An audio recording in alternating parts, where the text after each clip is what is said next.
We got the Chargers at 8.5 wins, so a full 2 games above the Raiders in the odds. Feels a little crazy to me.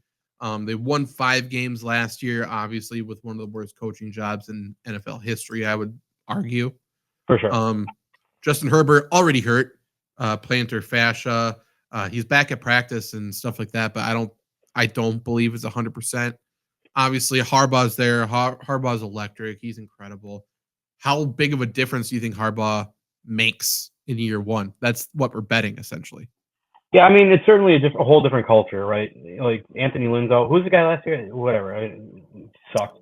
I can't even think of his name. I can picture him. Brandon Staley. Yeah, both are maybe the 2 worst coaches in NFL history. It's a whole new culture. Like they're probably gonna they're gonna rely a lot on the run. I mean, Harbaugh took 2 running backs from his brother in Baltimore that are probably going to be used extensively, which are going to have to be, because I don't know about you. I'm still a Justin Herbert guy. I think he's one of the better quarterbacks in the NFL. He can sling it when he's healthy. The only problem is keeping him healthy. I don't hate this Chargers offensive line by any means. I'm sure you can talk more about it. They have guys. Rashawn Slater stays healthy. He's probably one of the better tackles.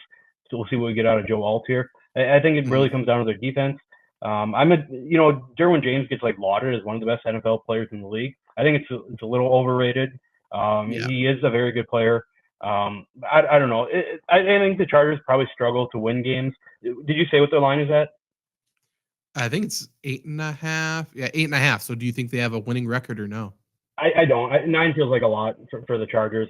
I don't know that if they go under that, I don't necessarily think it's bad. They're kind of in that weird, we're rebuilding, but we have pieces that we can use in a rebuild. We have our quarterback. We have Derwin James. We have Rashawn Slater. We have some guys. So maybe, they add some guys next year. I can definitely see that going over. But I'm not with it this year. Yeah, this is a team who desperately, I think, needs to be looking at that QB2 market that is suddenly has a few players, because they still have Easton Stick. Should not be Easton Stick. They've seen what he can do. Tight end wise, I think they're fine. They got Will Dissly, who we both like. They got Hayden Hurst there. Offensive line, I think they're good. They're just not super strong in the middle. They need a better center, but if you can hide one position, center. Wide receiver, nothing. I truly don't know. I think Ladd McConkey's good. Sure. I think he's good.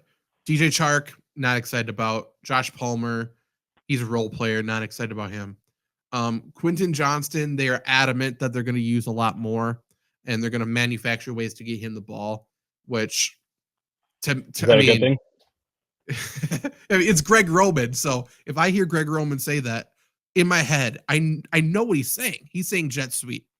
Because I know Greg Roman. He's not going to throw the ball. So let's hand the ball to Quentin Johnston. But yeah, running back wise, Gus Edwards, dog. J.K. Dobbins, people forget how good he is, and maybe he's not. We'll have to see. And then they signed Jarrett Patterson, who played for Buffalo. University of Buffalo. I like him a lot. I think he can actually make a little bit of noise here. It just comes down to quarterback. I don't trust Justin Herbert to play the full season, given his initial injury. So I have him at 8 wins, just below it. And that, to your point, that's not a bad thing. That's a 3-game improvement from last year, which is pretty big. So